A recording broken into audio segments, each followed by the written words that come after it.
আসসালামু আলাইকুম রহমতুল্লাহ। সম্মানিত দর্শক ও শ্রোতা, আপনি কি আপনার সন্তানের নিরাপত্তা নিয়ে শঙ্কাবোধ করছেন? বাইরে বের হতে দিয়ে মনে করছেন যে সে খুব একটা নিরাপদ নয়। তাদের জন্য আজকের এই আমলটা আমি সামনে নিয়ে হাজির হয়েছি। একটা গুরুত্বপূর্ণ আমল। এই আমলটা করলে আপনার সন্তান খুবই ভালো থাকবে এবং নিরাপদে থাকবে ইনশাআল্লাহ।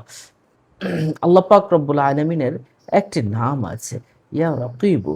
হ্যাঁ, ইয়া রাকিবু, এটা আপনি যদি এভাবে আমল করেন, কোনো সন্তান যদি বাইরে বের হচ্ছে, হ্যাঁ, কোনো সন্তান, আপনার সন্তান, যেকোনো সন্তান বা যে কেউ বাইরে বের হচ্ছে, তার ঘাড়ের উপরে এভাবে হাত দিয়ে, তার ঘাড়ের পিঠের ঘাড়ের উপরে আপনি হাত দিয়ে কি করবেন? এভাবে হাত দিয়ে আপনি পড়বেন বিসমিল্লাহ সহকারে, ইয়া রকিবু, ইয়া রকিবু, ইয়া রকিবু, ইয়া রকিবু, ইয়া রকিবু, ইয়া রকিবু, ইয়া রকিবু।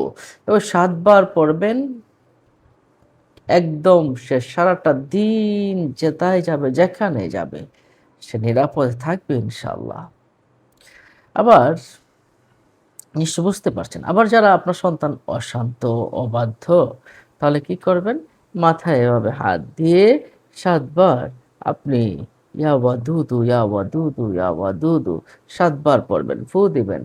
হ্যাঁ, সে আপনার বাধ্যগত হয়ে যাবে ইনশাআল্লাহ। হ্যাঁ, আপনার সন্তানকে যদি আপনি জ্ঞানী বানাতে চান, খুব জ্ঞানী। রাসূল সাল্লাল্লাহু আলাইহি সাল্লাম এই দোয়াটা হাদিস শরীফে রয়েছে। দোয়াটা পড়েছেন এবং এই দোয়াটা পড়ার কারণে কিন্তু একজন যুগশ্রেষ্ঠ মুফতি মুহাদ্দিস হয়েছিল। দোয়াটা কি? আল্লাহুম্মা ফাক্কিহহু ফিদ-দীন ওয়া আল্লিমহু তাউইল, অথবা শুধু আল্লাহুম্মা ফাক্কিহহু ফিদ-দীন এটুকু পড়বেন। পরে ফু দিবেন ৭ বার পরে। ফু দিবেন আল্লাহুম্মা ফাক্কিহহু ফিদ-দীন, আল্লাহুম্মা ফাক্কিহহু ফিদ-দীন। এভাবে কিন্তু সে জ্ঞানী হবে। তাহলে আজকের ভিডিওর বিষয়বস্তু ছিল এটা, যে আপনার উম সন্তানকে নিরাপদে রাখবেন কিভাবে? নিরাপদে রাখবেন ৭ বার ইয়া রাকিবু পরে আপনি ঘাড়ে ধরে ৭ বার পরে দিবেন।